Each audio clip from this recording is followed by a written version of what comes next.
I'd like to thank everybody for joining me today. Today, I want to talk about using irrevocable trust in our planning for our clients. I think a lot of times we shy away from using irrevocable trust because there's the word irrevocable in it.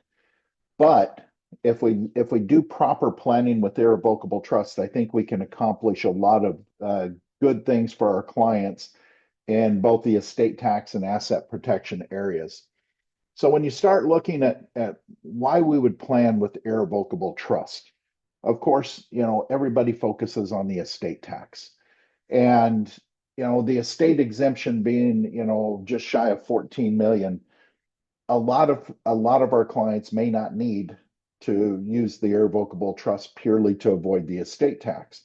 And so, of course, if you've got an estate above 14 million, or combined estate with a husband and wife above 28 million, you know, we are going to look at using, irrevocable trust to handle a lot of that planning. But I also like to look at it and say, what else? What else is there? And of course, a lot of our clients are concerned about asset protection. It's one, they may be a professional, with personal liability that comes from their business. They may have other real estate and other investments that they want to protect.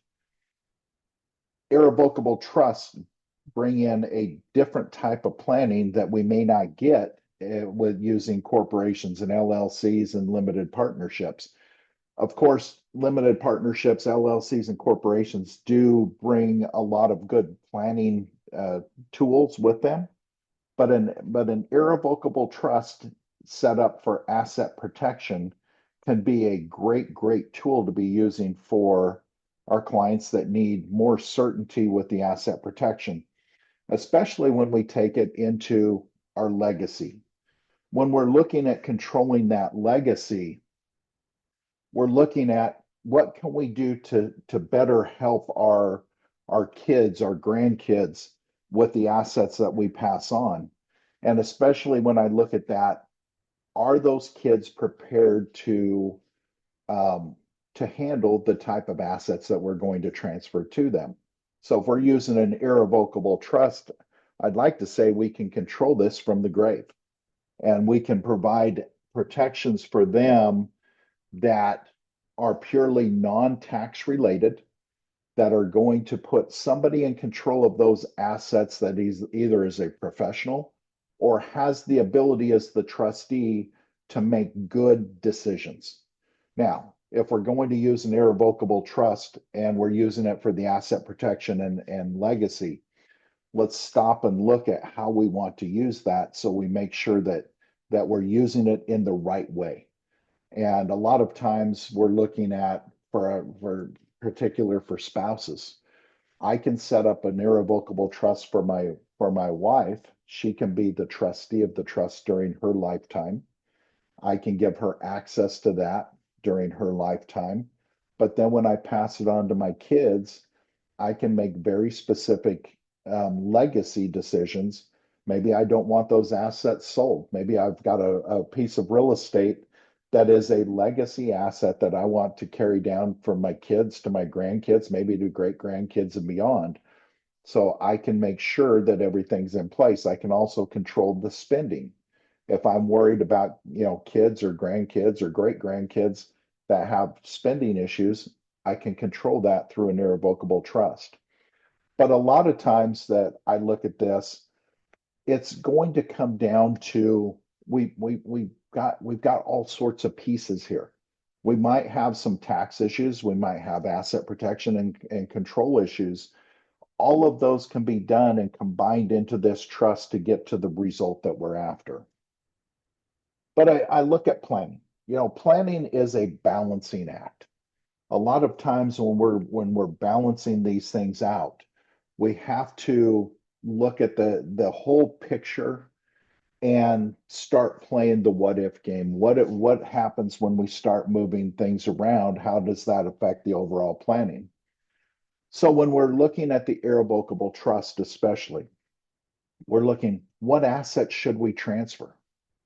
Now, remember, when we're transferring these assets in, we have to look at how much do we put into the trust, and especially how much do we leave outside. Part of the estate tax plan is, we're always looking at, can we get a step up in basis at death? Well, the only way you get a step up in basis is that that asset is still owned by mom or dad. And if they're owned by mom or dad, of course, now we get a step up in basis at their death. However, it may not meet our goals of asset protection. So as we're looking at this planning, we have to start saying, well, what if we move this piece of real estate? What if we move this business interest? What if we move this investment account? What is that going to accomplish? Is it going to help us get closer to our goals? Or is it going to be something that could create a problem down the road? All of this comes into stepping back and saying, what are our clients' goals and how best can we achieve those goals? And we also have to start looking at about what about the lifetime needs. And I will tell a lot of clients I can do some really, really good planning. And if I'm planning in a vacuum and not having to worry about their needs, their future, or any of that, I can come up with a great plan. But part of this is this balancing act is, if I'm using irrevocable trust, and I'm moving things outside of the estate, what about lifetime needs? Am I moving too much? And a lot of our clients, if they feel like they're losing too much control, especially of the assets that they like to hold and play with during their lifetime, we're not going to achieve the goals because our clients are going to back away from that type of planning. So when you start looking at irrevocable trust, I like looking at irrevocable trust, but also, you know, adding in their access into that trust. Because there again, as we look at lifetime needs, we want to make sure that number one, we're getting assets out of the estate. That's the goal of an irrevocable trust. We're being able to get those assets out of the estate now, away from our creditors now. But if you think about that, let's put a spigot on the side of that trust. And with the spigot on the side of the trust, we're going to have the ability to unlock that spigot when we want. And if you think about a spigot, and I like this as a good visual, everything flows one direction. Everything that we're looking at now is going to flow out of the trust so that we can create that lifetime access. Now, the question is, who are we creating lifetime access for? Now, I can set up an irrevocable trust, and let's say I'm going to set that up for my wife and my kids. I want my wife to have access to that during her lifetime. So I can make her the trustee of the trust as long as she's got the ability and the qualifications that I'm looking at for my trustee. And then I can make her a lifetime beneficiary. So during her lifetime, the trustee can distribute income and principal based on whatever needs or whatever access I want to grant in that trust. And I can give her access to distribute everything if I want to. So if I look at that, now she has the ability, I can put a life insurance policy in there that's going to grow cash value. I can put, money in there. I can put real estate in there.